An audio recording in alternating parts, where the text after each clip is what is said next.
Good afternoon, everyone, and out of respect for everyone's time, we're going to go ahead and start our PIES committee meeting. With that, we're going to start with a letter from the Spokane East Business Association, ESBA. I just wanted to put in the record that we had received their letter from transportation. It has been allocated to our streets connectivity, Abby, and she is working with the administration to respond to that letter. So thank you, ESBA, for that, and you should be hearing back from us soon. With that, we're going to go right into our discussion items, and Ms. Marlene Feist has the floor for a while. So we're going to start with utility rate settings for 2025 and 2026. Welcome, Marlene. Well, good afternoon, Council President, Council members, just two. Happy to be here. Hopefully some of them will join us. Oh, good. Sorry. Oh, I'm waiting then. No, you're good. So we're just getting started. Down arrow, correct, Jacoby? All right. So the last time we were here, maybe? Okay. So upside down doesn't work. I could have just gone an up arrow then. Yeah. All right. So, so this is kind of a follow-up. We were here in, I think, March, April, and May at various times, a couple PIES meetings and study session. So we're ready to talk a little bit more about what we would like to propose to you. Just for way of background, obviously we had limited our rate increases to 2.9% for about a decade based on a calculation that was done prior to that of average inflation. In the last few years, though, the rate increases did not keep up with inflation, and they're 8%, a little more than 8% behind, just for regular CPI. The utility tax rate also was increased by 1% without a subsequent rate increase. Cost increases have been absorbed through cost cutting, use of reserves, and postponement of some capital. Rates have been approved through 2024, and obviously we need to approve rates for 25 and 26 to meet the biennial budget schedule. This just kind of shows you where we're at, sort of to level set. So you can see the black line is the increases we've had since 2014. And there's that CPI is in the orange, and it's about 8% higher, the gap between rates and costs. And then the construction inflation, looking at the ENR index, shows a 22% gap. So as you know, our expenses in the utilities are made up of both of these things. So operational things like labor and fuel, but also the cost of things that are impacted by those construction indexes like pipes and pumps. And we've also seen it in, the costs for doing stuff for us, like disposal of our ash, managing the recycling sorting at the waste management facility, also accepting our compostables, and many other places we've seen increases. And as you know, we're also growing, right? So this was a slide from Tammy's presentation a week or so ago that shows the number of single-family residences and that were permitted through July and year to date. So we are seeing an increase over the 4-year average, which it means that we need to move ahead with capital projects, and postponing capital doesn't make a lot of sense in that environment. So as we've talked to you and we've talked to the mayor, here's some of the things that we think are important, which is show support for our most vulnerable citizens, maintain affordability, encourage diversion of organics, and lower water use, ensure each class of customers paying their fair share, improve financial stability for the utilities, and support capital projects. We also want to say that this is a bridge to the future. We still are working on our 20-year infrastructure plans. We intend to finish our asset management plans, which manages the maintenance of what's in the ground today. We want to understand how GFCs are working and the amount of money that they're raising over time. We also need to understand the impact of the Climate Commitment Act on waste to energy. So 2 years makes sense at this point. In a perfect world, we'd like to come and propose 4 years worth of rates to you and come back with tweaks in the mid-year cycle, so on a 2-year cycle. So we're going to do 2 years this time and hopefully get to a larger conversation the next time we come forward. Those are our rate-setting principles. Those are still in play today. And what we've done here is really look at rate design and how we can make a difference.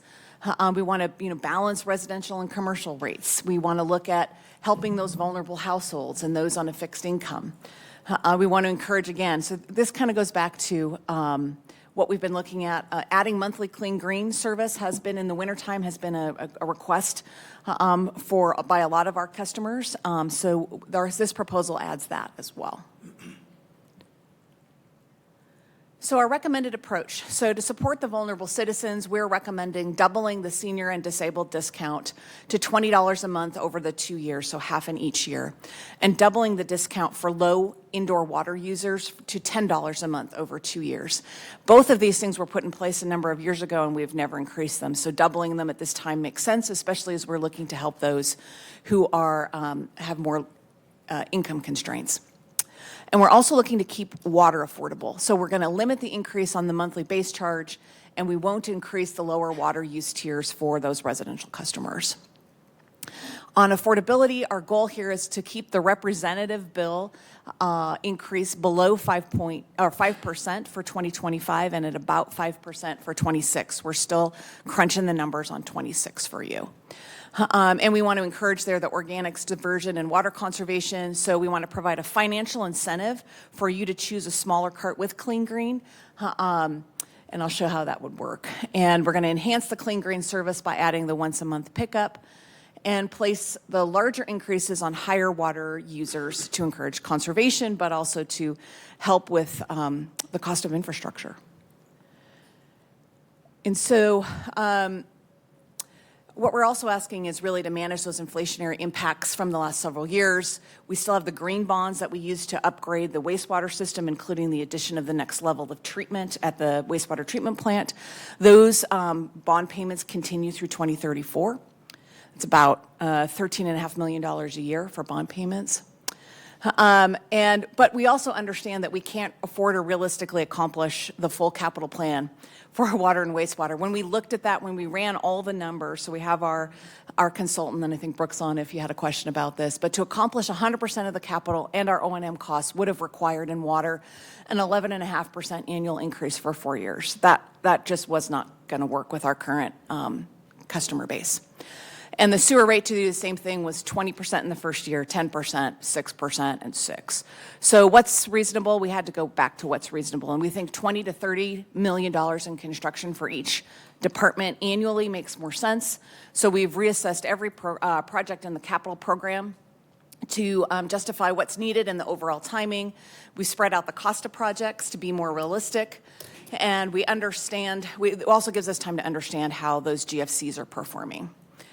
And to ensure each class of customer covers its costs, we're looking at increasing the commercial rates for 2025 by about 7%. As we've mentioned, the residential customers were paying a little more than their fair share. So here is an interesting look at water use. So who drives demand? Basically, a small percentage of customers drive demand.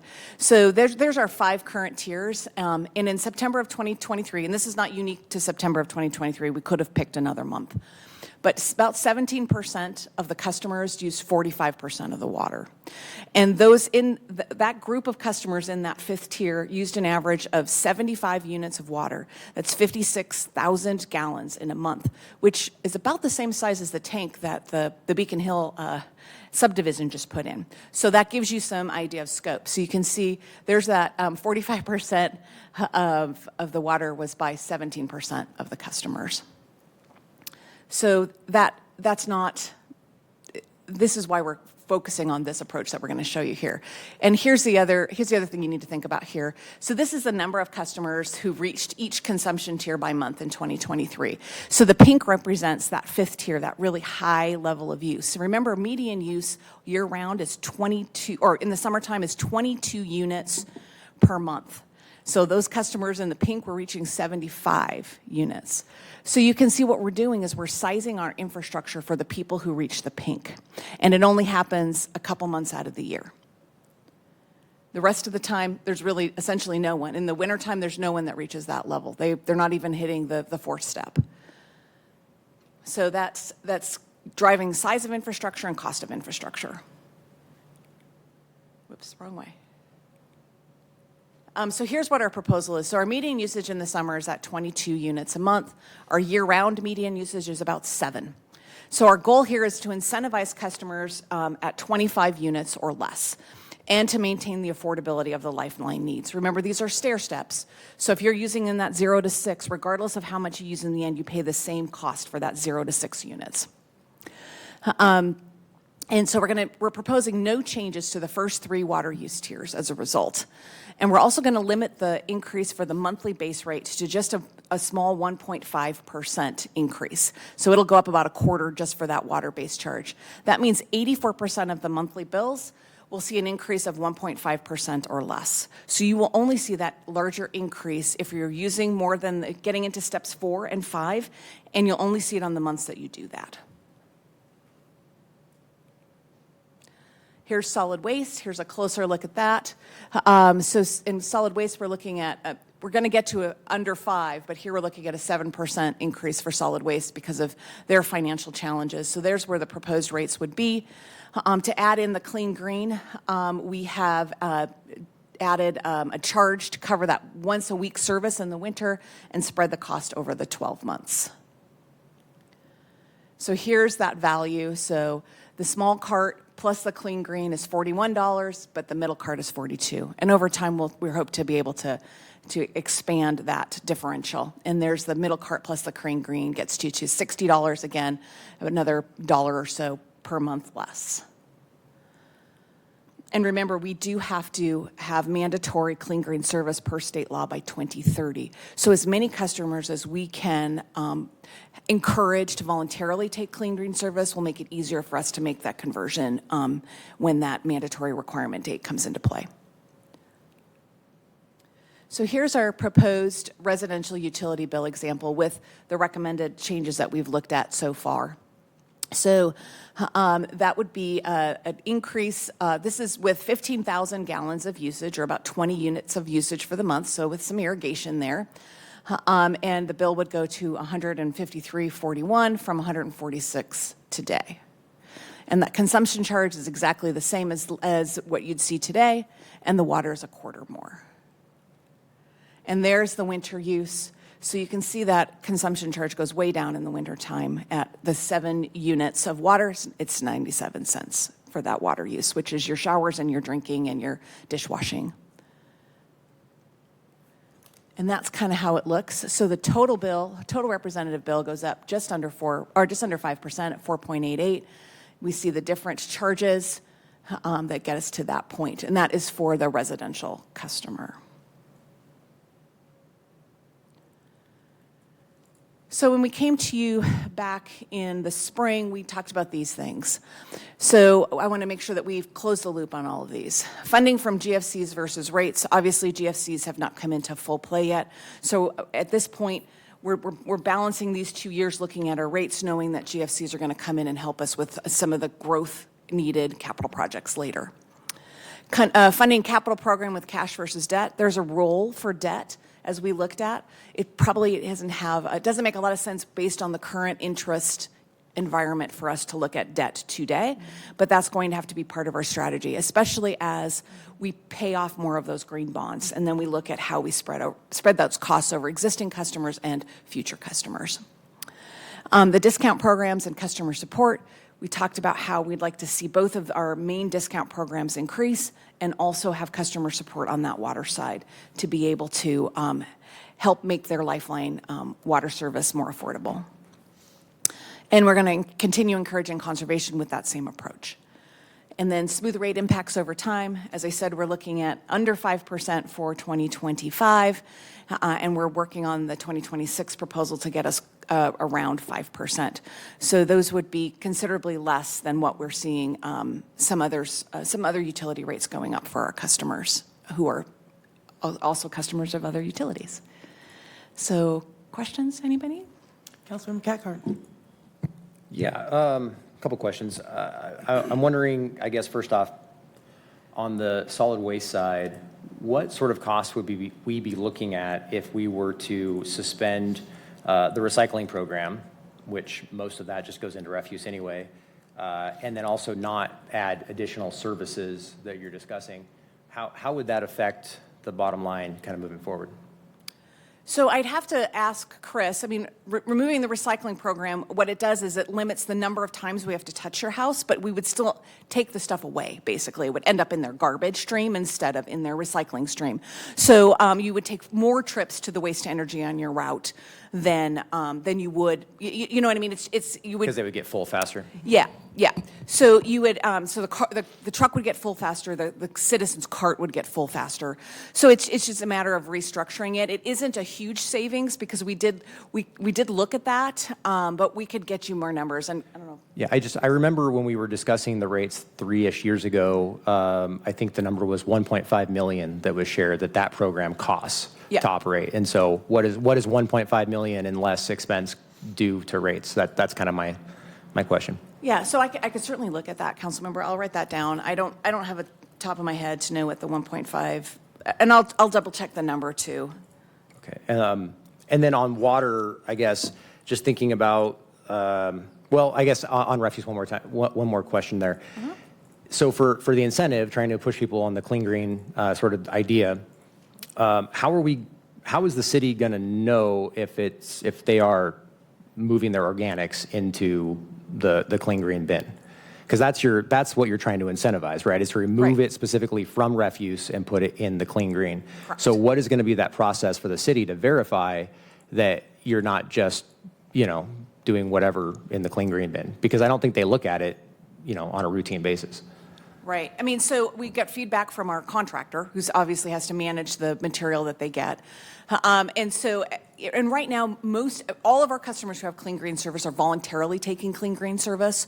So they, generally speaking, are putting the right stuff in their Clean Green cart. I think where it becomes more of a challenge is when we have mandatory service and whether people just see that as an extra container. I don't know, Chris. Yeah. Where's Chris? So yeah, that's a good question. One thing that we currently do is we do a waste characterization study every 5 years where Department of Ecology has a contractor come in and they actually route through the loads delivered to the waste energy facility, and they can categorize by material type. So that will be one of the metrics for looking at that is, when they do the characterization study after implementation of the mandatory organics, what are we seeing in that stream, and if there is a reduction. So holistically that's an indicator, and then in all likelihood we're going to have to invest in technology. We recently piloted a AI camera system that's mounted to the hopper in the truck so that when a load dumps, it actually flags material in there, and then you can have outreach based on that, and even assess fines or things like that. So we'll probably have to start looking at those type of investments to kind of pinpoint the sources of the contamination after that. Well, and I appreciate that input, and I guess that then leads to more questions / concerns. I mean, I don't know if it was intentional, but you used the word mandatory, and that makes me think, is that where we're going with this? And that's why we're going to expend. That's a state law that was. No, I mean passed. mandatory diversion of organics too. That's not mandatory. Yeah, it'll be mirrored to what the west side of the state currently does, where every household is required to have a subscription for organics bin and dispose of their organics material in that manner. Wow, that's infuriating and a violation of privacy and a whole lot of things. So that's at a incredibly state concerning. level, so, yeah. Yeah, well, I will not support that. But on the water, one more question on the water side. Obviously, with a high number of high utilizers, has there been any attempt to, and I don't really know, is our goal honestly to reduce water use or increase it? Obviously, if you increase it, you're getting more revenue. So I don't know the exact goal there, but have we really tried to work with them to understand? I mean, maybe they just have a leak. I mean, honestly, have we tried to figure out some of that kind of stuff? Yeah, absolutely. We've often sent out letters to people saying, hey, your water use is seemingly high for your property. Can we come help? We also offer the water audit system. So if someone is noticing that their bill suddenly is more than they've ever paid, or they're noticing their usage is way up, then we can go out and say, hey, and it could very well be a leak. In most of these cases, though, it is consistent month to month to month to month usage.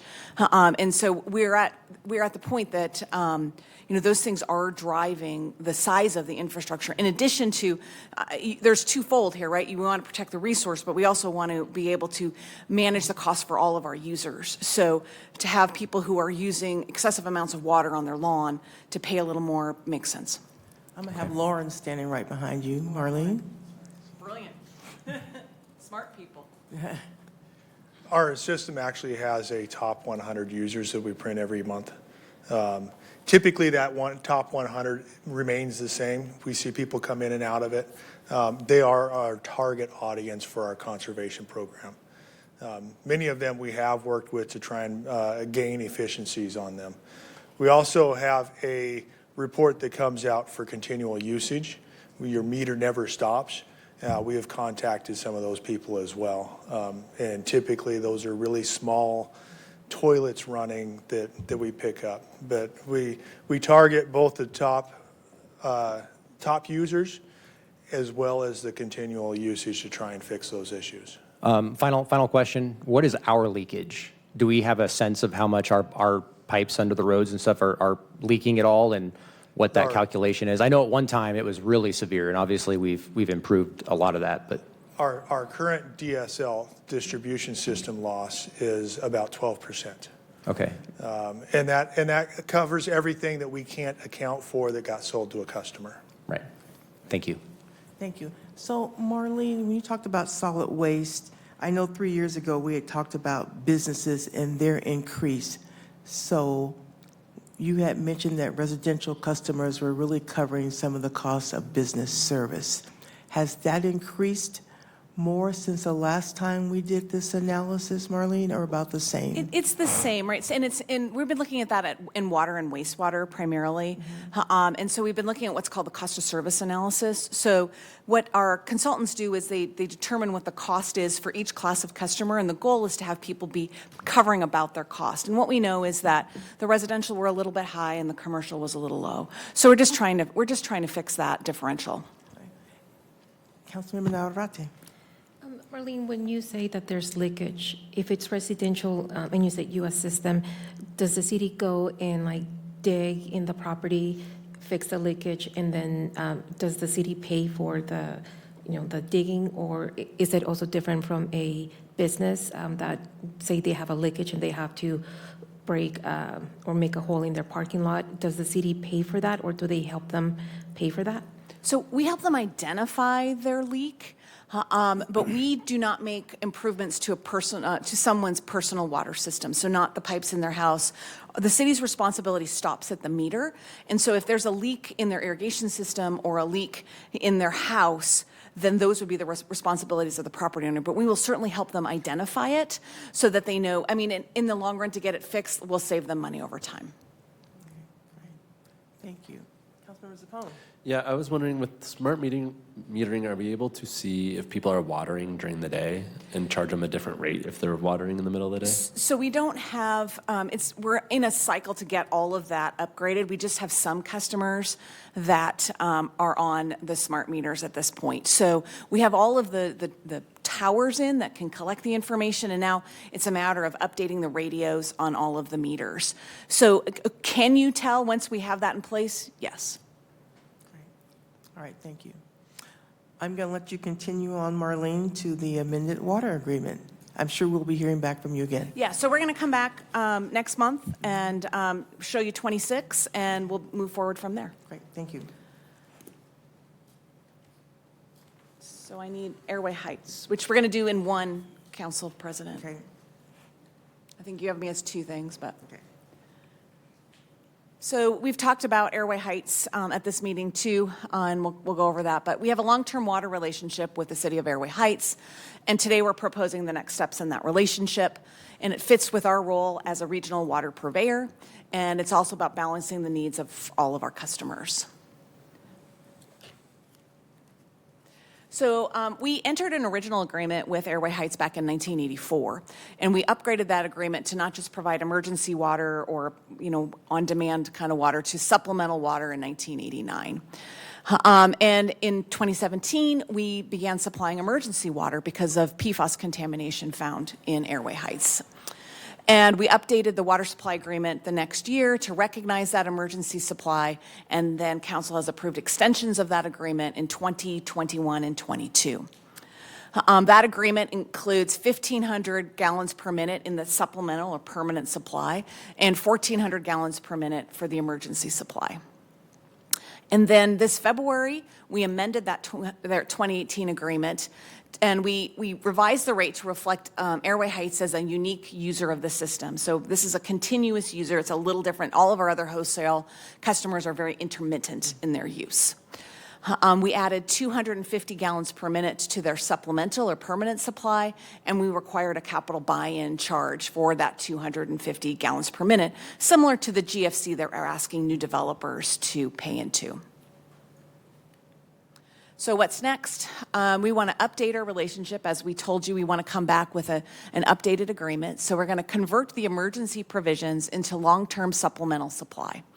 And we're going to define the future capital contributions, so the buy-in charges associated with that emergency supply and with some other water over time. And we're going to define the future long-term water supply to Airway Heights.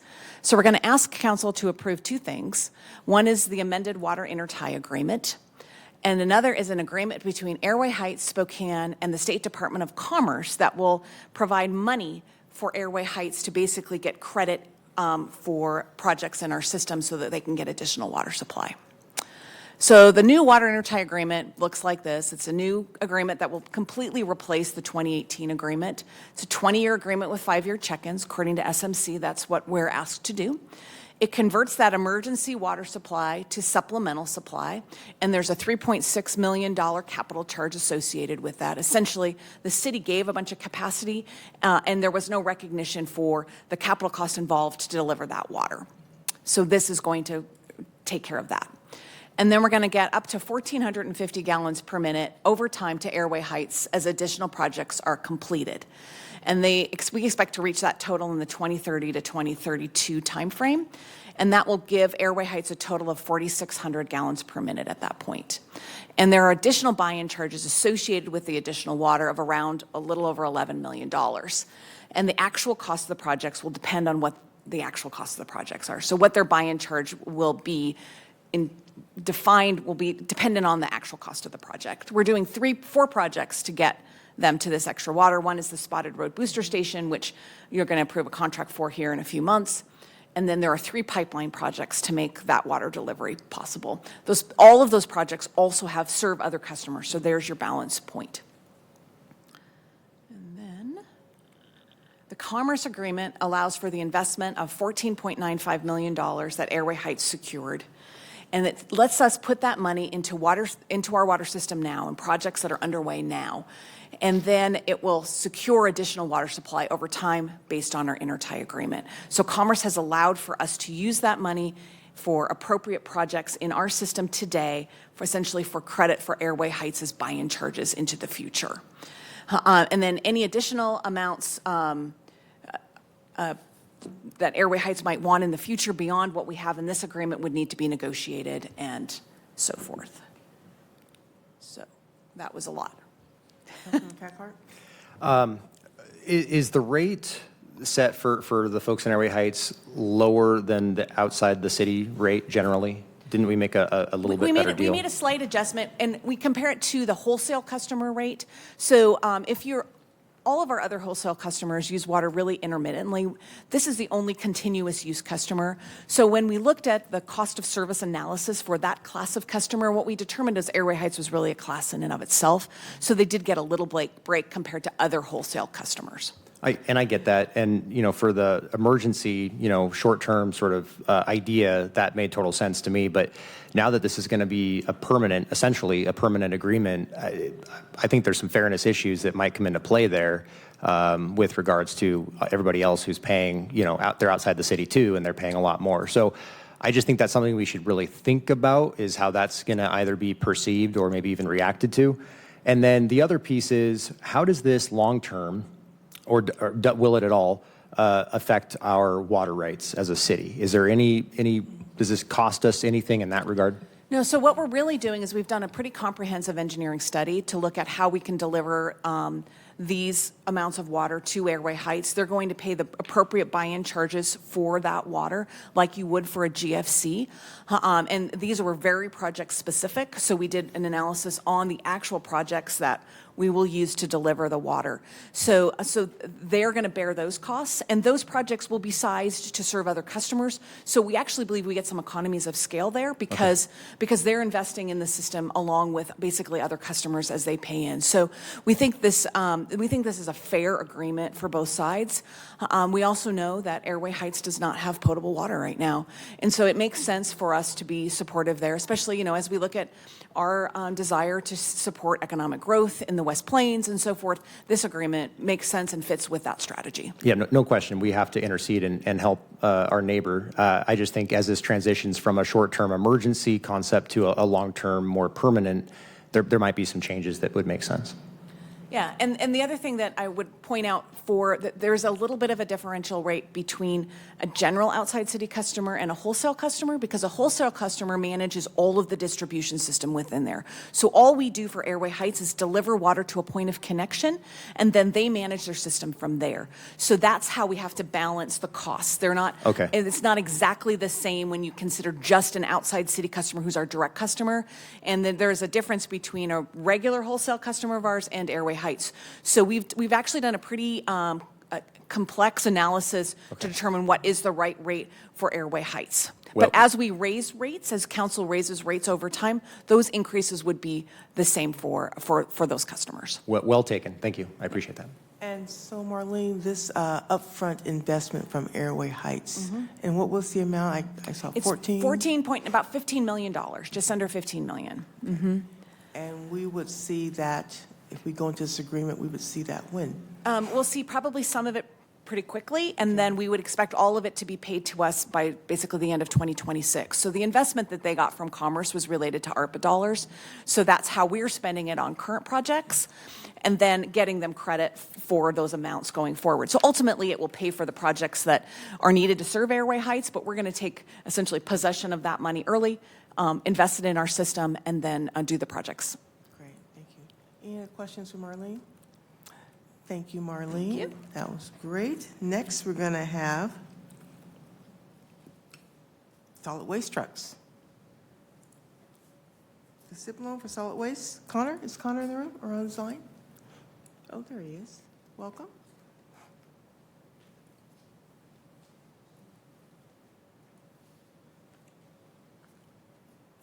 Hey, good afternoon, Council. Connor Thorne with City Treasury Department. Solid Waste is currently requesting a SIP loan for up to $4 million to cover the cost of 7 vehicles within its fleet. These were originally intended to be paid for with cash, but due to some higher than budgeted fleet costs within the department, the budget is stretched pretty thin for the year. Canceling the truck order of these vehicles would, result in continued increased fleet costs for the foreseeable future due to the current age of the fleet. Are there any questions on the SIP You loan? said 7 vehicles, Connor? Yes. Any other questions? All right, thank you so much. Thank you.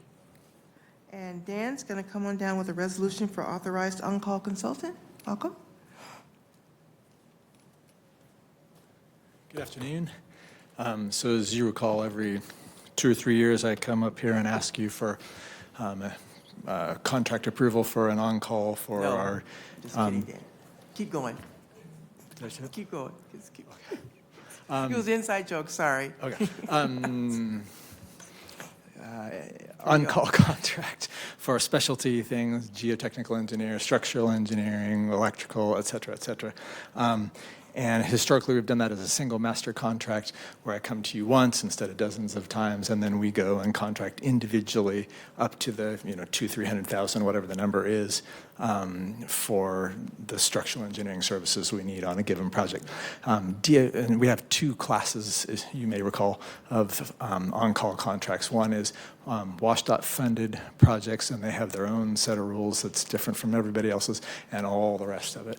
And this year, and WashDOT changes their rules each time because they're dictated by FHWA at the federal level. This year, WashDOT has decided that they want each contract to be separately contracted, which means I'm going to be back here dozens of times, and they don't want master contract. But a resolution, such as you've used on different other types of things, authorizing us to enter into these separate contracts up to the overall amount, 200,000, 300,000, whatever it is, will save you from having to have me come in front of you dozens of more times than I'm already in front of you. So that's the request here. We like having you come in front of us many, many times, Dan. Any questions for Dan on this? All right, thank you, sir. Up next, I'm excited to have our initiative managers come and speak to us about our conference in Vancouver with the Association of Washington Cities. As you know, that's 281 cities across the state. We had our conference with lots of information. I have to say Spokane really represented us well. Contrary to what many folks think, we really are ahead of the game in many ways. So we're going to start out with our initiative transportation manager, Abby, and then we'll go to Lisa Gardner, then we'll end with Nicolette, Okay, great. or however they want to go. Go. Is that okay if Nicolette goes right after me? Or Sure. it's kind of tied together. Are Okay. you okay with that, Lisa? Yeah. Thank you. Okay. So this beautiful picture, my boss actually told me to put on there, so I'm not teasing her or anything. But this is our council president at the waterfront in Vancouver, Washington. Not using, but showcasing what their outdoor restroom system looks like. Again, right downtown Vancouver. It was my first time seeing this material. Jacoby, if you just scroll down. This is another one of them in Nelson up in BC. But you can see from the material, very easy to keep clean. In the photo of council president, you could see the UV light that they have, also for hygienic kind of purposes, and then that open air kind of facility. So when I was there in Vancouver and we got that shot of council president, it was families changing kids in and out of swimsuits to enjoy the waterfront. It was, you can see the handicap accessible kind of moniker on there, and I did see folks with wheelchairs coming in and out of them. It really made a day out on that waterfront area possible. So just wanted to showcase that. I know that's something that you really care about, and I saw it in action alive and well. All right, Jacoby, keep going. Thank you. That was just a hand washing station outside of the material. I'm sorry about the graffiti. Okay, Councilmember Sapone and I were able to tour or go on a tour of, this is an old historic photo of I-5 and the bridge between Portland and Vancouver. And then Councilmember Klitsky and I, bravely, I would say, found our way to get onto the bridge and were able to cross it on the pedestrian access. Slightly harrowing, but fun also. I just thought the bridge tour, I don't know what your feelings about it, Councilmember Sapone, but I thought it was brilliant. I would encourage you, if you're interested in the project, to look at the Interstate Bridge page. They've received, I found it inspiring professionally in terms of the collaboration that's needed to occur. So you have 2 municipalities across the bridge, you have 2 state departments of transportation, you have the FAA because of the Portland airport, you had Fish and Wildlife because of the river. I mean, it was truly it's remarkable that they got all those bodies together to figure out how to make it happen. It's gonna have light rail, really cool potential project, and just, we should keep trying to all be working together. So that was kind of the point of that. And then you can see the bridge in action. Wayfinding would be an improvement, I would say, for pedestrian access that we learned about. And then if you scroll down, the last thing, and the reason why I hope Nicolette can present after me, but thank you, was we did a tour of some of the City of Vancouver's homeless response. This was the safe parking tour. They have about 80 vehicles on a C-Tran lot. I think other council members from years past have seen it on that same tour, and just kind of has started conversations between council members and some folks in the administration about whether or not there might be something we can take away as a menu of options for our response. I'm interested in it, obviously, from the vehicle kind of maintenance and clearance, and then that touches Nicolette's issue area as well. Thank you for having me. I will have to say, I've actually been receiving some more emails about safe parking. People who are unhoused, living in their vehicles, they just need a safe place to park where they don't feel harassed and they just feel safe, which is something we should really consider because it really cuts the cost down for the city. We're not providing housing, we're not providing food. These people are caring for themselves. They just need a little bit of additional help. So I know there's been some conversation with church parking lots as a potential resource for that. So thank you, Abby. Yes, and Councilmember Cathcart. Yeah, I guess my only rebuttal to that is I think we should also be trying to focus on how we're moving folks out of homelessness and not investing in ways to maintain the status quo. So that's my Councilmember, concern. I agree, we're not trying to maintain, but we have to do something in the interim. So as this person who's working, looking for housing, as we all know, it takes about $5,000 to get into an apartment, first and last, and if you should have a pet. So no, not trying to maintain homelessness, but there has to be a bridge for those people who are trying to work towards that goal, so. And to both of your points, I think that's what was striking in our conversations and conversations with other public officials around the state, that there are many ways that that looks around the state, and it's because there are many different objectives, short-term, long-term, forever, yeah. So thank you Thank you, again. Abby. Nicolette.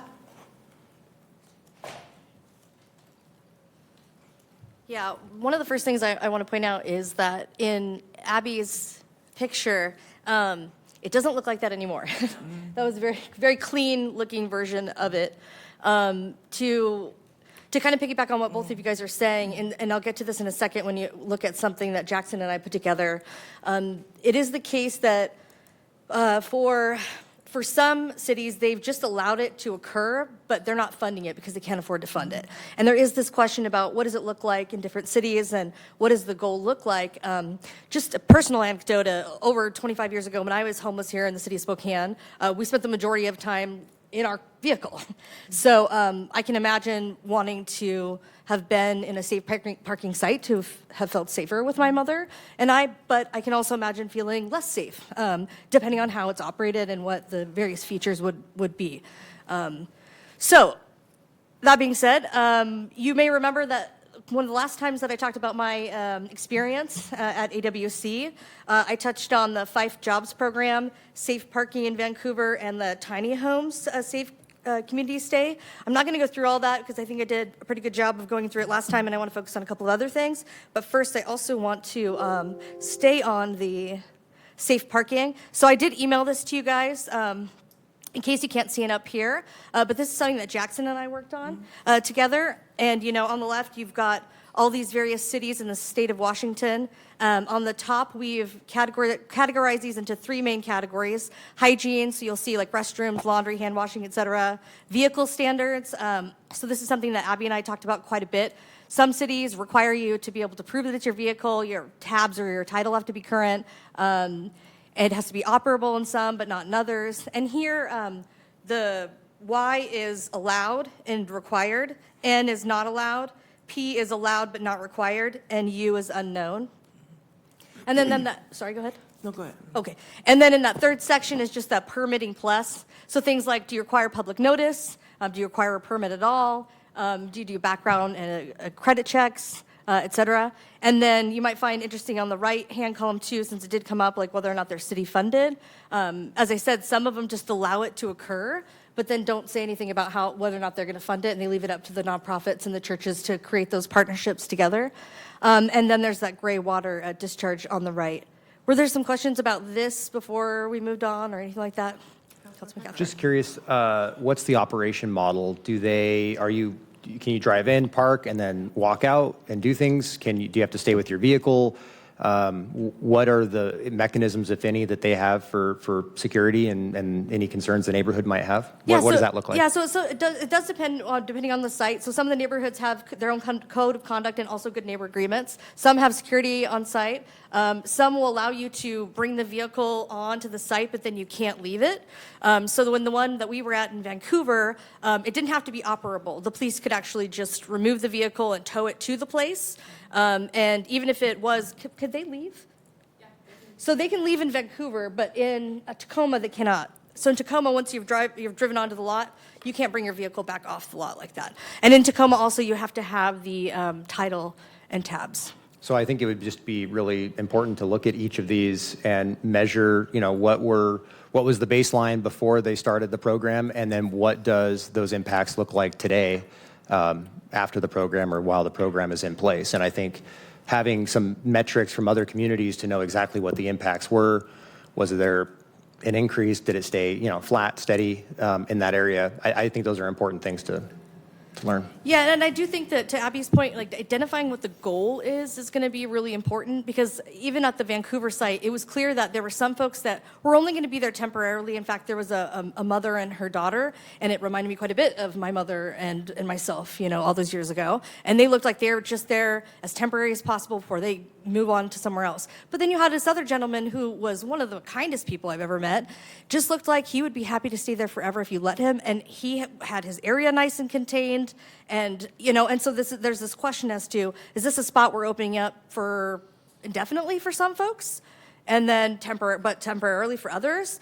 Is the goal to get these inoperable vehicles off the street? Or is it larger than that? And I think identifying those things, and then I think the matrix, and the baselines, along with this other data, could give us a better idea of whether or not something like that could work in Spokane, and what it would look like and which model could work.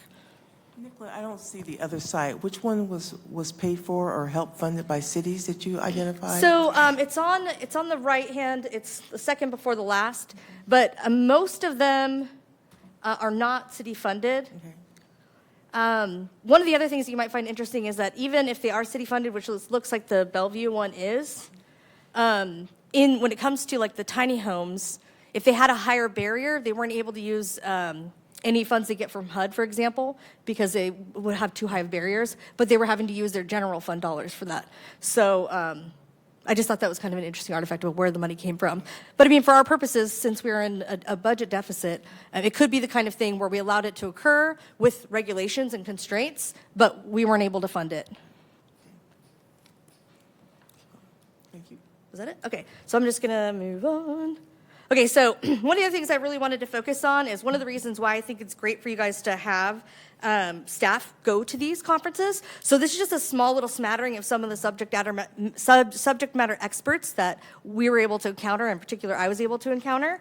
In this upper right are these two attorneys, one of whom is also a council member of Bellevue, and they have probably the most popular session every year, the Sip and Chat on OPMA with attorneys and all things public records requests. And that was a really fascinating opportunity to hear a bunch of questions on OPMA and public records issues, but also to get a sense for what other cities in the state of Washington are going through. Some were going through similar things that we went through at the beginning of the year with protests during city council meetings, questions about what does open forum look like. And that was a great place to get some questions answered. And in fact, I ran and sent a message to Jacoby asking him if he had any burning questions so that we at least could get some feedback. They were careful, of course, to say they're not our attorneys, and that we should, speak to our attorneys about any further details with these needs. But it's good to be able to interact with some of these folks. The person right underneath the two attorneys is Jamie, who was the individual who led the homeless response tour. Incredibly knowledgeable, lived experience, has been working for Vancouver for a number of years, and really sharp when I asked a number of questions about their various models. Under that, retired Judge Matthew Siegel gave a really amazing session on how to identify conflicts of interest and how to avoid them, which I thought was really helpful and very interesting. And then over to the left, the two women from the Washington State Auditor's Office, one of whom is also within the Center for Government Innovation. So they had three main resources that I wanted to point out to you guys today. One is this buying and bidding resource, which just got its update in August. So in the document that I sent you guys, I have links to all these resources. And this one I think is really fascinating. It goes into procurement laws, why we have them, and some best practices with respect to procurement so as to promote openness in government, prevent fraud, collusion, and favoritism, and to enable governments to obtain best work or supplies in the most reasonable prices. Very, very interesting and timely with respect to some of the conversations we've had about the RFP process with respect to homeless services. And similarly with this lien services, this is something I didn't know existed, but it's within the Center for Government Innovation within the Washington State Auditor's Office, and they will help local governments make some processes a little bit more effective and sustainable. It's a free process that they'll do with cities in the state of Washington. It's worth looking into potentially, but I just wanted to point that out. And then another one of the documents, resources that they have is this Trust But Verify document, and it fed into their presentation on government monitoring. And I thought one of the lines that they had in the session was really interesting and helpful, which says, it's important to learn how to be responsibly suspicious. I thought that was clever way to describe some of the work that we often have to do in order to spot, fraud, ahead of time, prevent, detect, and respond when we may see it. So I thought that was kind of interesting. They have a much larger resource library. That's their slide from their presentation with the QR code. And then in the document that I sent you guys, I also tried to compile a bunch of the PowerPoints and slide decks from the various sessions that I thought were especially interesting, including some things on green energy and building and resources from Commerce. So, are there any other questions or? Questions for Nicolette? Again, excellent opportunity to network and learn other things. So. Absolutely. And then having gone there, this being my second year, it was awesome to be able to see folks that I had met previously, and then I can stay in touch with them on issues that we're facing to get other kinds of ideas of what works and what doesn't work, in other cities in the state of Washington. Very valuable. Thank you. Lisa, come on up about communications.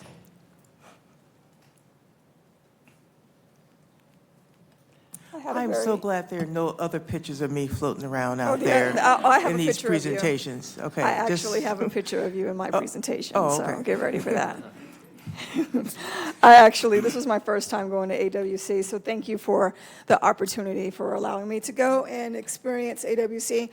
I went to a lot of sessions. I didn't go on any of the field trips that Abby and Nicolette went on, but I went to a lot of the sessions and took a lot of notes, so it was really hard for me to figure out what I wanted to actually put on here to present to you all, because I took so many notes in all of the really good sessions that I was in. And so a couple of them that I will mention that were really good was constituent conversations, managing difficult discussions with constituents. I think that that's something that we all experience, not only as you as council members, but also us as initiative managers and communications. How do we navigate those difficult conversations? Also to the buy-in for the importance of belonging, how Washington celebrates Juneteenth, which we've already went past that. Tales from the trenches, tips for an amazing relationship between mayor, council, and city manager. I think that was one of the sessions that council president asked that I attend to get a little bit of feedback on what's the relationship like between other cities with their mayor and their council members and their city manager. And I have a lot of notes on that I would love to give to council presidents. And then also the federal elections crimes and elections infrastructure, really interesting of how much crime goes into elections. Very surprised by that. Next slide, Jacoby.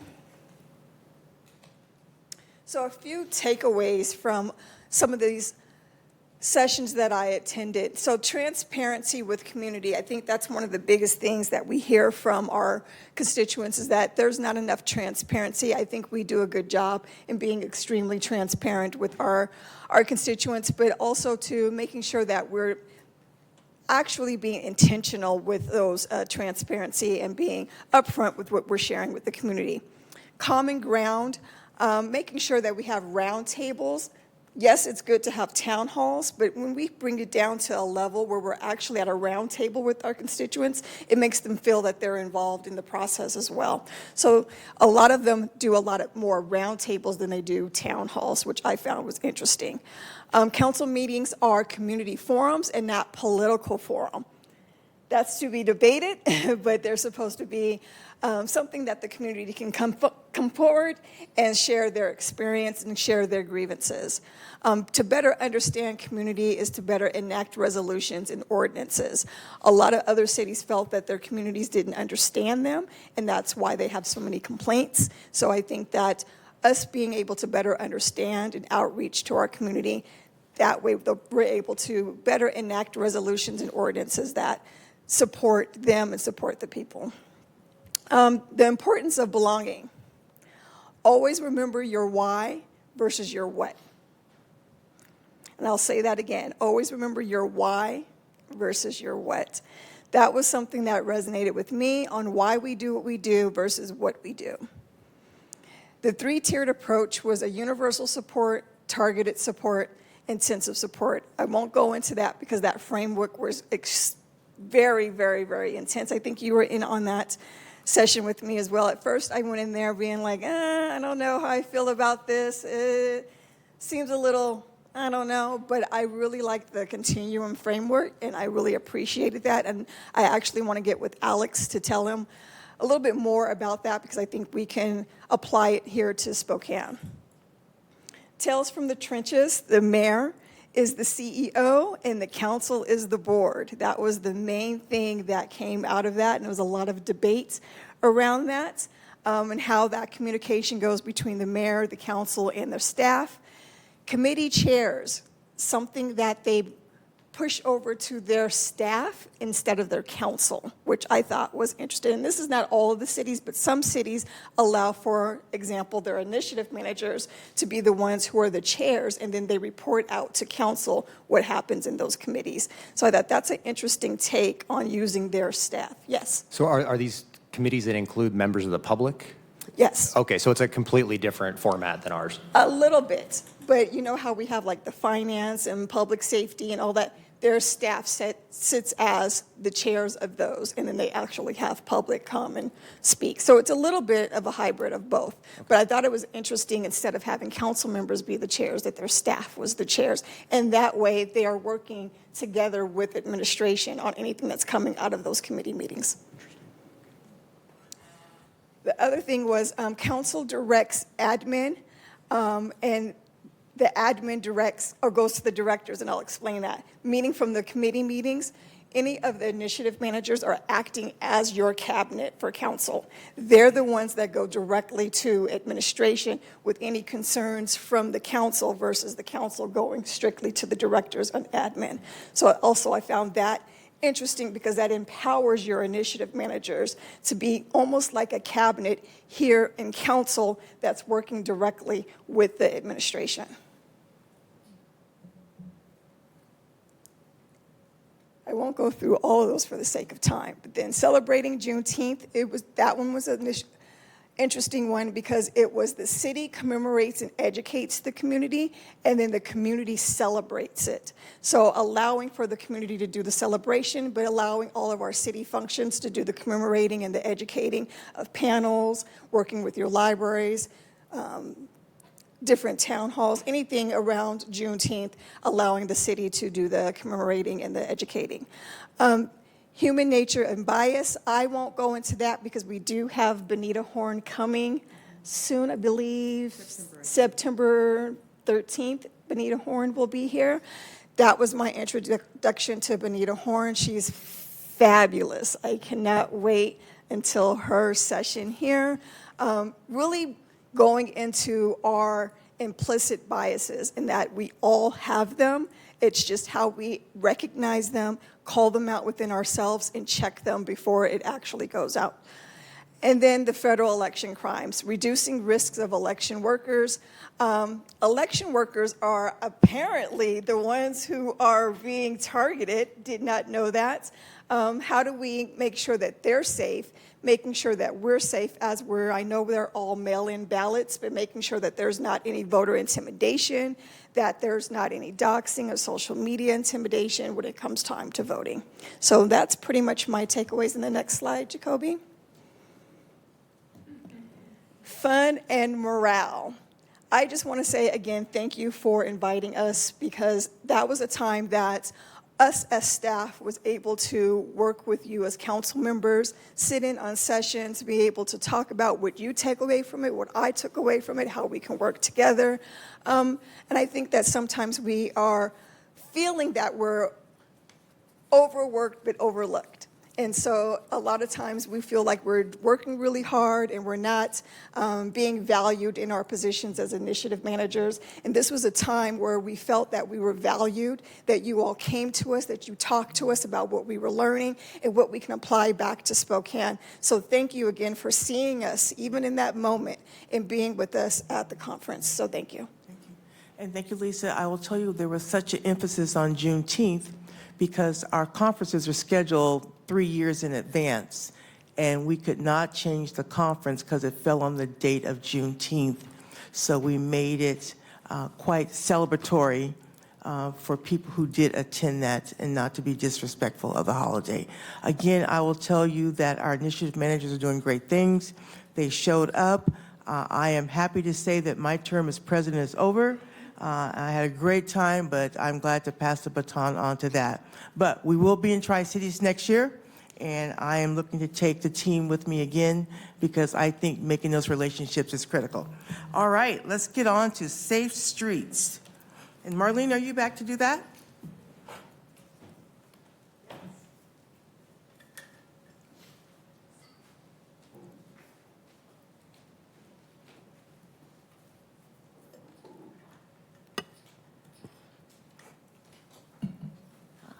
There it is. So Councilmember Sapone asked that we follow up a little bit. We had both the council's resolution and also the mayor's executive order. So this is kind of a conglomeration of both. So I'm just going to go through, I just pulled sort of the specific things out of the resolution and executive order. Mostly there's a lot of them in the executive order, and the resolution had mostly adaptive design recommendations. So we're going to go through all these. So leaving pedestrian interval, that's basically where the light goes green for the pedestrian before it goes for the car. So we actually have LPI at 4 intersections. And we are working to develop a list. We're looking at about another 10 to do a pilot to add to that LPI program. And then the goal is to get some information, because we do have the ability to add more LPI with the Safe Streets for All grant that we received recently. So that's just getting into design now. So we want to know, should it be 3 seconds? Should it be 5 seconds? Where do we find the most value in using that tool? So that is where we're at with that one. Review of speed limits. We're also looking at creating a list that could be implemented quickly, and we expect to contract for before and after studies to see if changing the speed limits results in changed behavior and where. And then no turn on red. We haven't really started that one, but again, we're gonna find some locations and add that signage and see where we can get some value out of that. Bicycle lockers at City Hall, those are on order and they have not arrived yet, but Colin assures me they're scheduled to arrive this month. And then Facilities has agreed to arrange them and bolt them down. So once those are there, we can take some pictures and show you what those look like. What is the anticipated location of those lockers, Marlene? I think it's right here at City Hall. But where at City? Outside, inside? Anybody know? We'll have to ask Colin. Okay. I'm just trying to remember, what was speed limits and bicycle lockers at City Hall in the resolution? Or is this just It was in something? the executive order.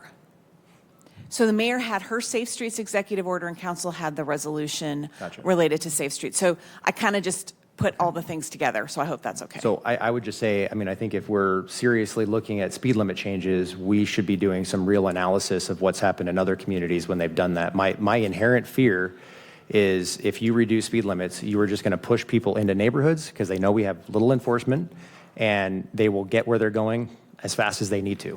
People are trying to get from A to B for a specific reason. You can slow the speed as much as you want. They're still going to try to get from A to B in that time frame. And so thinking about human psychology and looking at actual data from other communities, I think would be really, really important for that to be considered. Yeah, and that, I mean, and you're right, and that's what we're looking at. You know, there's some changing thought around some of this with, you know, so we have a NACTO membership, and they're actually changing some of the values, like the 85th percentile for determining what a speed should be, is actually going away. And so we're watching that new guidance to be able to determine where these things might be appropriate. And like, I think we went too far on High Drive, for example, where we went down to 20, but there might have been a middle ground there, right? So I think you're absolutely right that we need to think about it. We need to evaluate what's going in and how it changes behavior or doesn't change behavior. And if we are going to, you know, look at maybe reducing speed limits in some places, there might be places where it would make sense to increase too. It very well might. And I think that should all be considered if we're going to actually take a realistic look at that. Yeah, absolutely. Councilmember Klitsky. Two things on the executive order. No right turn on red. I've been discussing that with community members, and there's a neighborhood gathering for my neighborhood this weekend. And folks had the feedback that it's actually right turns on green, where the car thinks they have a green light and don't look, that bicyclists often get hit. And then we have the leading pedestrian interval. I'm wondering if there's a signalization option where there's no turn on red and there's enough time to cross for cyclists and pedestrians. Like how long can we make that leading pedestrian interval? Because that would make a huge difference in no turn on red areas. Yeah, so I mean, what you might be asking for is, you know, can you have a whole pedestrian phase, for example? Yes. That's its own phase. So that could be something that we could look at. But this specifically asked about leading pedestrian interval, which is a little bit of a different concept, but your point is well taken. But yeah. Yeah. Thank you. Councilmember Sapone? Yep. Just to jump on the leading pedestrian interval, I would love to advocate for Maple and Northwest Boulevard. Okay. Or Ash, can't remember which one right now, as one of those pilot locations by the Safeway there. Okay. I'll have Inga add that to her look. So neighborhood safety, this was, the request was to double the number of mobile feedback trailers for use in the neighborhood. You'll see that order is on the consent agenda for this meeting, so that's going to come forward in the next few weeks for your approval. And we expect they would be here and ready to use in the spring, because we use those in the, you know, nice weather. We don't put out speed trailers in December. So we still need to determine how that additional workload will be managed, but the trailers should be on order soon. Lighting in the neighborhoods, we did have one meeting. We do need to follow up, Councilmember Cathcart, to look at what the next steps are there. Absolutely. But I think we do have a pretty good plan in place. It's just making sure some technical stuff we can check the boxes. Yep, absolutely.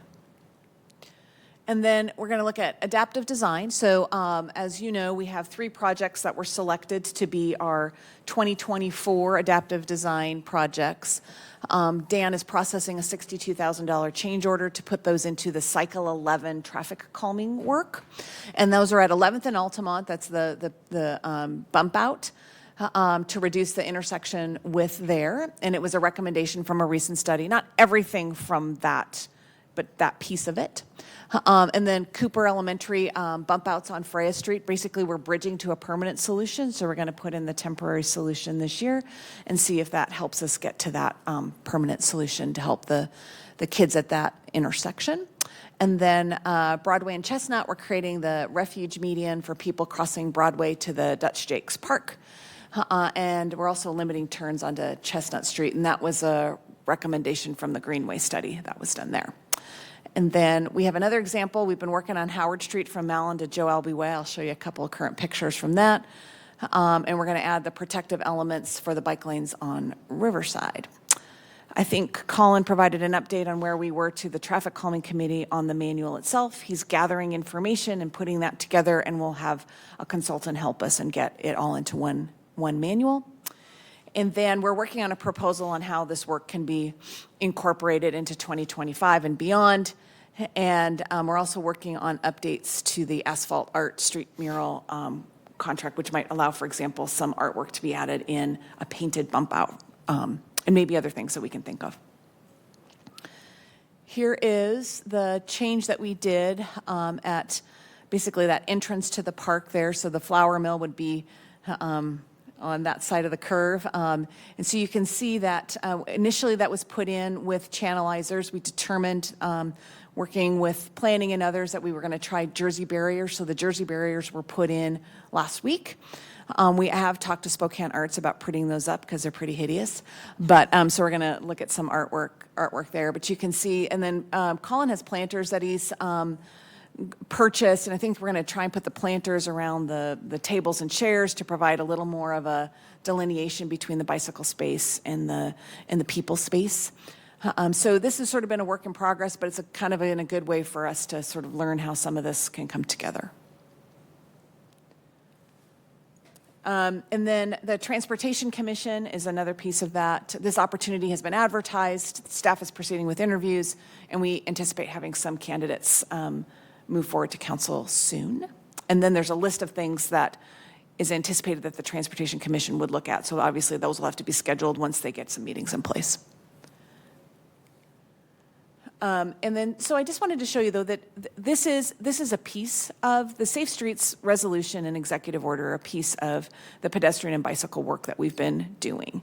And it didn't just start, and we know that there are outcomes that we're trying to avoid long-term. The Janet Mann death was horrible, and that sort of spurred some additional action. But we just want to show you what we've been doing recently.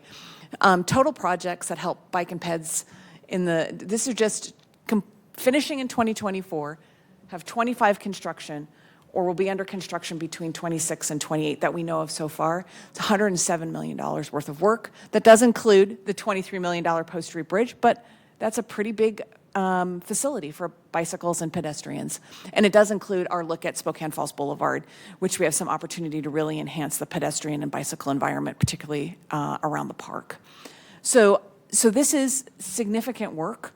And it's a lot of work that's been happening. And that's the permanent infrastructure that will, promote change. This is the list. I don't expect you to read all of this. But this is completed in 24 and planned for 25. This includes some of your basics, your cycle 10 and 11 traffic calming work, and there's 12 which is in design. It has safe routes to school at Stevens and Scott Elementary. We've got infill sidewalk. We have a great project that we have in the works for Post Street from the end of Lincoln, from the end of the Post Street Bridge up to Boone, which will add bike lanes, bump outs, trees, really enhance that corridor all the way back up to the entertainment facilities hub. So we're really excited about that one. So this is a lot of work. And we're trying to pick up gaps in the system. For example, the Gorge Loop Trail gap that happened and opened this summer. Let's remember we completed the Great Gorge Loop Trail from, if you start at the runners, go through CSO 26, up to the Spokane Club, down through Peaceful Valley, across the Sandifer Bridge, and then back through Kendall Yards and over the Post Street Bridge. That was something that was in plans for 30 years that we were able to accomplish this year. Here's some future projects. Note here, Fish Lake Trail to Centennial Trail is an important one for you to kind of think about. How are we connecting the facilities that are really great that we have? So we want to look for those gaps and allow for those things to happen. Cook Street Greenway is on here. Pacific Avenue Greenway from Howard to Sherman is on here. That'll get us signalized intersections on Division and Brown at Pacific. That's really important infrastructure for the amount of pedestrian activity that we have there. And here's some more that are coming. This is the extension of Pacific Avenue Greenway. We're studying Inland Empire Way. Again, the second phase 2 of that Fish Lake Trail Centennial Trail connection. We've been looking at West Central and Fifth Avenue in the planning department as well. And we also are developing a sidewalk repair pilot program that we're going to bring back to this group. We add the updated ADA curb ramps whenever we do grind and overlay. We're adding bike facilities as streets are repaved per the complete street ordinances. And just for grins, we threw in the bike network progress. Thank you to Colin. We added 15 miles of bike facilities in the last 3 years. Since 2018, that number's 38 miles. Our goal is to have 220 miles of bike facilities, and we are halfway there. So great work from planning and the ICM engineering teams. That's it. Councilman Cathcart, then Councilman McCliskey. Yeah, just real quick. I had some folks asking for a speed limit sign in the front of the Post Street Bridge. Apparently, there's been a lot of people just flying across that, and there's no, I guess, speed limit sign that's right there to just Okay.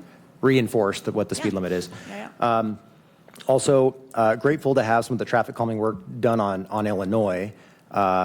Went through that the other day, and I would just say, though, I mean, not everybody's going to drive it this way, but it just, you can drive through it without slowing down. And so I did it, didn't have to slow down at all. In fact, I could have sped up probably another 10 miles an hour if I wanted to without too much inconvenience.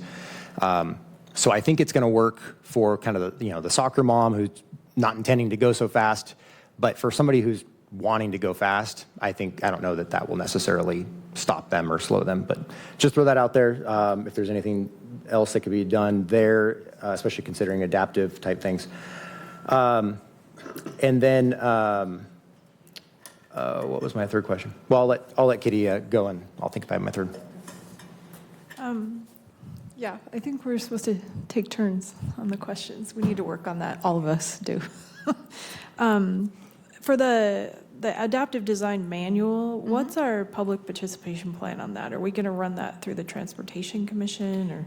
Well, I think, all this stuff, that makes sense to kind of throw past the Transportation Commission. We're going to have, if you remember, the makeup of that board will be sort of general citizens, but also people with some more expertise. So it'll be good to have that as a sounding board. Mm-hmm. Council President? Yeah, I do remember. So the Millwood Trail on there, do you know what the background of that is? I've never heard of it, and I'm just trying to understand maybe a little bit of when we're going to go through and do trail work, do we have a specific intention in mind of creating a connection from here to here? Is it just because we know people are using that space and it would make sense to add a more formalized type trail? What's usually the prompt for doing a big trail project? Well, I know we did that one jointly. Catherine, do you have more? And I just hadn't heard of the Millwood one, so I'm just kind of curious what prompted Yeah. it. Because I do know, for example, like Tuffy's Trail is one that is very heavily utilized, and we have not really done, a significant amount of work there. So how did this kind of rise up? So the Millwood Trail is actually part of our regional trail system. So working through SRTC, we've got a whole regional trail system through the whole city, county area.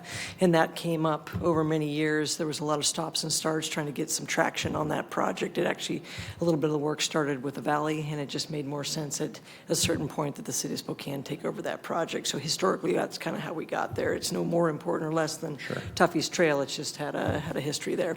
Okay, I appreciate think some that. additional funding came in through SRTC, through some of their grant Yes. processes that made that bump up on the list. Do you have a question, Councilman Zone? Yeah, I was wondering, thank you for all this information and Yes. updates, and I know the public is very eager to be seeing these changes too and hearing these updates that they're very excited about.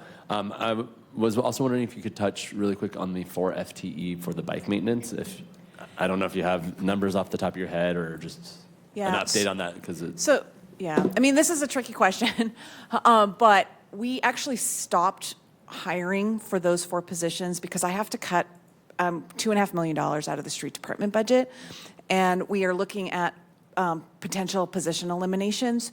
So if you hire people, the last people in are the first people that would potentially get laid off. So we want vacancies, not positions with people in them. So we're working with the mayor and the finance group to determine what those final cuts are going to look like for the street department. Remember, the street department is somewhat of a unique animal. It doesn't have its own funding sources like the utilities do, where you charge utility rates. And it gets some money from the general fund, but it's its own fund, and it sits there and it has to balance within the fund. And so its revenues, as we kind of mentioned before, are flat. And its costs are up. So we have a gap of about $2.5 million.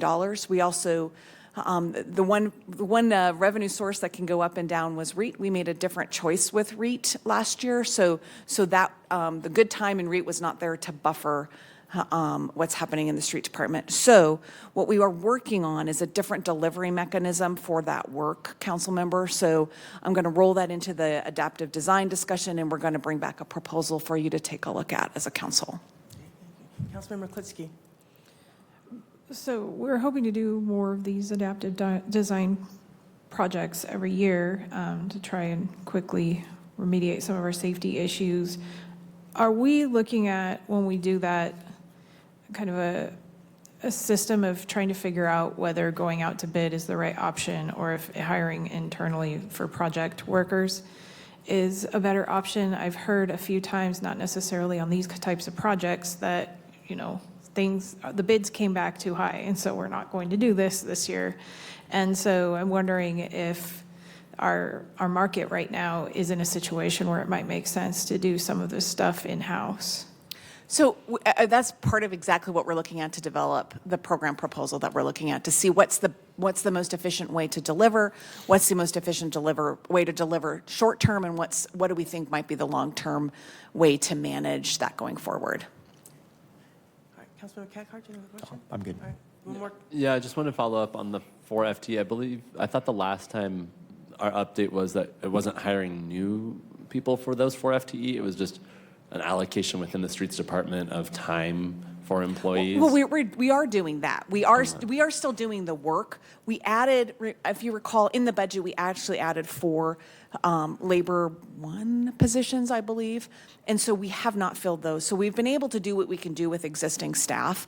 And we need to look at how we can manage the full slate of projects. I'm particularly concerned about how we're going to deliver on, say, snow removal, that kind of thing. So we need to take a look at that and come back to you with a more comprehensive plan. But we are doing some of the work that was anticipated. I don't think we will get to $400,000, though, Councilmember. If we can get the hours updated by email, that'd be great. Sure. Okay, I'm like Councilmember Cathcart go, then we're going to move on to our next topic. Just clarity, obviously, the FTEs would be paid for out of traffic calming, so it's not coming out of the general fund. And so why can we not just hire those positions and put them in place since the money is there? It's sort of like leapfrogging mandatory work to other work. And so, and also the 4 FTEs, if you add people and you have to cut other people, so it may be that you reallocate people in the long term to that work, but we're going to have to look at that. But to add actual physical people who only would have had any, 3 months of tenure or 6 months of tenure before the end of the calendar year was becoming a big, major concern for us, for the actual people. So what we've been doing is allocating people's times who already work for us rather than filling new positions. So is that really a labor issue? It's a labor issue, last in, first out, right? Yeah. Okay, Councilmember Klitzky, there's a quick question. You mentioned that on the grind and overlays, we're putting in the curb ramps. Are we also putting bike lanes if it's in the bicycle master plan? Correct. Yes, thank you. Okay. Stripes, yeah. Thank you, Marlene. I'm sure we'll be back again. Next, we're going to have up our homeless services RFP, and Ariel's going to come up and take us through that.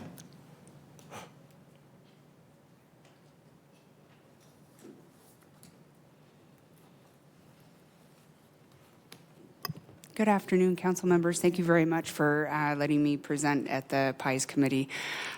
Just due to the timing of everything, this is where we were faced with. So I had sent over the actual sheet itself, the kind of outline, well, not kind of, it did outline the funding recommendations. Earlier today, I worked with Shay had requested that IT create a CHHS and legislative assistant kind of share drive in order to better share information, but particularly larger files. And in this instance, it was all the applications and then the bigger scoring, scoring rubric. At some point, it just becomes too onerous to do that via email when I'm submitting things for committee. So please know that those are accessible and ready for you all to go in and take a deeper dive. So I anticipate that there may be some questions after you all have had the opportunity to look at those. So do you have a question? No. I'm sorry. Okay. Just generally speaking, RFP was opened on June 25th. Closed on July 14th. It was slated to close slightly earlier. It was just a couple days shy of after the 4th of July. And at some provider requests, they were asked to have that extended out a bit. So, of course, you thought that was a fair request given the holiday. total, you'll see on that spreadsheet, it was a total of a little over $11 million worth of asks, and we had approximately 3.9 million. So that, I think, is just a reflection of that overall need in our community. And again, this is nothing new, I think, in homeless services, but just working within a resource scarce field. And so I don't know if you would find value in me going, down with the recommendations, or if you all had any immediate questions that I can answer based on what was provided. Councilmember Cathcart. Yeah, I just maybe understand, obviously, that's a pretty big delta between 3.5 million and 11. And so there's a lot of prioritization that has to go into that. So what were those priorities? How was the decision made? What is it based on, the goal, et cetera? Sure. So as stated earlier, at least a couple of times in other spaces where we've had meetings, this funding had originally been born out of the COVID money that had come down through the federal government. At some point, the state took that over, and that funding now falls under the guidelines of the CHG, Consolidated Homeless Grant, or SDG is sometimes also used for the system demonstration guidelines as well. I do want to, I think that there is an important point to make with those two terms. SDG just gives communities like Spokane a little bit more flexibility in terms of the different forms that we can use. It's just a lot looser than CHG. Same thing, though. So I do want to say that those terms are often used interchangeably here. So therefore, as I noted in my briefing paper, every intervention that would be available under those guidelines were also available to submit project proposals for. The NOFA itself, where we did say, hey, this is an opportunity for folks or for providers to submit, say, a scattered model, shelter model, please, this is an opportunity to do that. I suspect that not a lot of time had been given in the community to really kind of cultivate a very, specific model in that regard. But we did get, Jules Helping Hands was one of those scattered site models. And this is it's an already operating scattered site model. And that was a total of 60, so 30 per site. And I'm pretty sure, these are the same sites that they've been doing those warming centers on. Go ahead. And so is 30 absolutely the limit? There's not going to be 31, or are we making space for more and we're just kind of using 30 as the general number? No, I think that is the best practice model, is 30 would be tops for a scattered. So even in a surge issue, we're not going to use these existing shelter spaces to surge. It would be somewhere else. I'm just thinking 50 people in a small neighborhood shelter, to me, is substantial and concerning. Yes, I see what you're saying. Yeah, no, I do not, we would not be using, if it's already capped at that 30, I think going over that would be, I think to your point. An option. Yeah, to your point, would not be something that we would consider. Gotcha. Councilmember Cathcart, I visited a couple of these sites, and they would not have the capacity to go over. Bed space would not be an option for them, So. I would recommend, if you have more questions for Ariel about the process, that you just reach out to her. If council members like a small workshop with her, 2 or 3 at a time to work through it, it's pretty fascinating and in detail. So thank you, Ariel, for that. There's some more questions. We are going to do some quick standing updates, and I'll start with the airport board. We just got through all of our bonding paperwork, so that'll be going forth for our $150 million for Concourse C Trex Phase 2, and also a new administration building out there. I don't think the rate has been assigned, but I believe that'll hit sometime in September. And on SRTC, we were just in our executive committee meeting, and we are doing the budget for the organization like every other organization. It is lean times, and what the federal government funding will look like, we will see. So look forward to that, SRTC board members, to be exposed to that at the next board meeting. With that, I'll go on to STA. I'll let somebody else take that one. We want, go ahead. Big update from STA was the last board meeting. We spent a lot of time discussing the CEO search process and what community engagement would look like for that. I'm on the task force for the CEO search committee, and we met last week, and the firm that didn't have specific recommendations for us on that community engagement, so we're asking the firm to come back with more for the task force this week. I also made a suggestion at the last task force meeting that those all be public meetings. They're not a quorum, so not subject to OPMA, but for full transparency and public trust, I thought it would be valuable and important for the public to be able to watch those meetings. And so I did make that request at the last meeting too, but that's been extensive. We will also be having a board workshop at STA, I believe it's September 4th, on Connect 2035. And so they're providing the updates of the packages of how to invest the funding for the next 10-year project. So we will be moving that forward and looking for feedback on those packages. Okay, let's see. I don't think we have traffic calming, photo red, anything there. The only other update that I think that wasn't touched here was we also met with Spokane Arts to talk about updating their contract and discussion about what that would look like. And we conveyed, Councilmember Cathcart and I were there, and conveyed that council's interest was for longer term or longer lasting paint and projects like that. So really looking at like the adaptive design where it won't be driven over as much, or for ones that are driven over for it to be more permanent. Great. Or not permanent, longer lasting, I should say. Councilman Cathcart, anything on Broadlink that you want to speak of? No, there's no updates there, but I do believe that we are going to have an update from Arian at our Finance Committee meeting. So, Okay, great, thank you. I know Councilmember Klitsky, anything on sustainability? We have a vote tonight? No, Okay. we're still like reforming that whole situation. Okay, all right. If there's nothing else, I don't think there's anything on the Salmon Restoration Committee or parking. I believe we're going to disband the parking committee, so. With Transportation Commission. Yeah, with the Transportation Commission, so, okay. And then we kind of already had updates from our initiative managers today.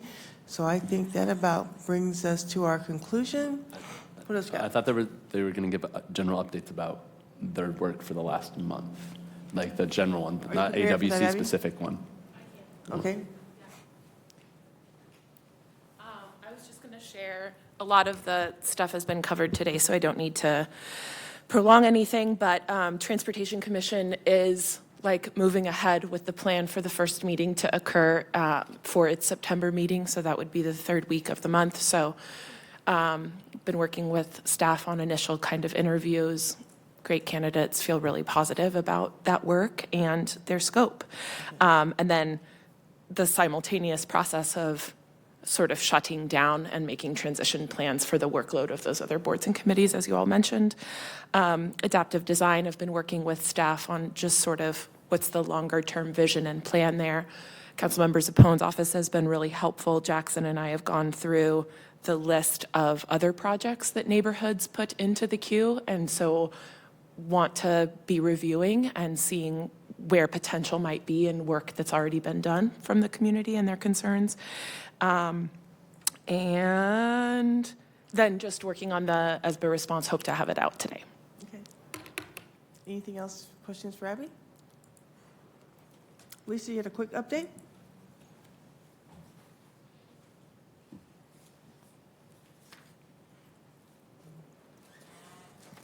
I'll make it really, really quick. Last 3 months overview, if Jacoby can go to the second slide of my presentation. Oh, there you go. Council consideration was something that Councilmember Klitsky was really adamant about rolling out, and we were able to get it up and going, and actually with a new design to it. Thank you for that, you and Sarah. That's been something that has, over time, has started to grow as we have these ordinances and resolutions added to council consideration and pushing it out on Facebook and social media to get people engaged. So that's maintaining that. Also, the social media comments and monitoring. I talked to Marlene about this the other day. We had an interesting post on August 6th, and that was the one on what to do with Spokane Falls Boulevard. We had 39,000 engagement, or people reached, and 4,679 engagement. While it was not a lot of time, it was definitely a lot of emotion because there was a lot of bad comments, especially around the pride flag that's on the asphalt art. And I had to go through there, and because we do not have a social media manager, go through there and change a lot of the words that are coming up that were very derogatory. And funneling through 700 comments of just very negative things, it's really disheartening, but got through them and had to put a lot of filters on there. But it was interesting that this particular comment and this particular post garnered so much people to respond to it and that engagement. I would encourage you all to take a look at some of the comments because a lot of people have feedback, and for a post to have 600-700 comments on it, I think it's worth council members taking a look at some of the comments in that. Yes. Yeah, I saw it. It was, there's a lot of comments. I'm just trying to understand, you said you're changing the words. Can you just clarify what you mean by that? We have filters on Facebook that get all of the, pretty much the, all of the bad language, if you will. Anything that is a made-up word that is derogatory, I have to go in there and actually manually put that into the filters to clear it out. We cannot delete comments because of So public you're records. not changing their post. No, you're no. changing this on the back end with On the the blocked back end. words. Exactly. Which, yeah, I know exactly what you're talking about. Okay, Yes. that makes total sense. One other question on the council consideration page. I've actually had a few people ask me, you know, hey, what do you do with that? How do you, you know, what do you do with those comments? And are those supposed to be distributed to council in some way? Because I don't think I've ever actually seen any comments as a result of that page. And so just trying to understand, how do I log in and access that? Where I send it every Monday to council. Okay. And it's just whenever I receive the emails, because the emails come to me, I collect them. Last week, I think it was 50 of them that I sent to you all. And this, actually putting together this week, we have 10. Okay. So I send it to a mass email to all of you all. I'll go Every week. find that. Maybe I didn't realize that was connected to this, so thank you. Yes. And then if you can go to the next slide, Jacoby. I just wanted to update you all on Engagement HQ. This is something that the city is rolling out. I think you all are familiar with Thought Exchange. At the beginning of the year, Aaron Hutt met with a lot of us on what tools we were using here in City Council and the different departments. And in Council, we were using a collection of Constant Contact, SurveyMonkey, Google Forms, and Thought Exchange. And so we ended our contract with Thought Exchange in May, so that is a cost savings that we are no longer paying for Thought Exchange. As the city is rolling out to this is going to be more so of a citywide engagement tool, and all of the departments will have a license. Jacoby and I have been in trainings on how to use Engagement HQ, and September will be our first kind of rollout using Engagement HQ. Jacoby and I will have talked a little bit on how we want our hub to look for our Department of Council. So we've decided that we're going to break it into the committees. So we'll have one for finance, we'll have one for public safety, urban experience, and PIEs. And from those hubs, we can put projects inside of those hubs. So basically what you all are working on within those committees will be the projects. We're still going to get a sandbox where we can kind of work in there. And Engagement HQ will be able to have surveys, ideas, questions, polls, a guest book, different stories that people can share. We can also do newsletters from there. So as we're starting to learn how this tool is going to work, we'll be able to share with you how we can utilize it for council. And that's pretty much it. I won't go into the full. And then this is also from community engagement. Because of my position and my uniqueness in my community involvement, I've been asked to sit on a number of boards and different think tanks here in the community. So a few of them being the Eastern Washington University. I'm still on the SNAP board from Karen Stratton's term. I've not left it. They've asked me to continue to stay on as their marketing and marketing and communications committee, and the same with the Ronald McDonald House. They asked for somebody from city council to sit on their marketing and communications committee, and I offered to do that for them. So just wanted to give a highlight of some of the committees I continue to sit on as community engagement. Yeah, just back on the HQ application, I'm just wondering more how that works. Is it, because what you've described sounds more like Teams than Thought Exchange or SurveyMonkey or anything like that. So what's the actual public component? How do we? So the public component, so Aaron and Spencer actually came up with using Engagement HQ for the comp plan. So it's going to be something that they're rolling out to the community. I don't want to say that it is replacing our website, but it's actually a tool for people to go on to Engagement HQ and look at what the city is rolling out for the comprehensive plan. And each department will have what's called a hub. And in that hub, we're able to put surveys on there for our constituents to look at. We can put newsletters on there, blogs. We can allow for people to interact with, put stories. Maybe even the council consideration can now go on to this Engagement HQ for them to interact with us. So as we're still learning how to navigate this tool, I'll be able to better prepare you all on how we're actually going to use it.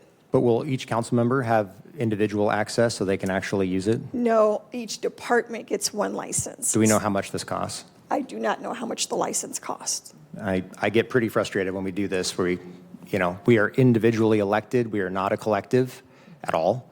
And so when this sort of thing happens, it's actually more exclusionary than anything. So with Thought Exchange, it's kind of the same premise where we are able to reach out to our constituents. At the time, we had 5 licenses, and so we allowed that if initiative managers wanted to use a license, they could to do it. So I think at the time it was the sustainability and equity. I think Abby was able to do one as well. So we had 5 licenses. With this one, because the city's purchasing it, each department gets 1 license. Right. So. Well, and with Thought Exchange, I would have actually used it if I had a license. I didn't have a license, so I chose not to use it. And that's going to be the exact same thing here. So. Thought Exchange, the license with everyone who ever wanted to use it just would have came to me and said, hey, Lisa, can I get a license to use Thought Exchange? But this one, we're a little bit more constricted because it's just for the department. All right, well, thank you, Lisa. I'm sure more to come. All right, that concludes our PIES committee for today. Our next meeting will be September the 16th, and we will see you back here at briefing at 3:30. This meeting is adjourned.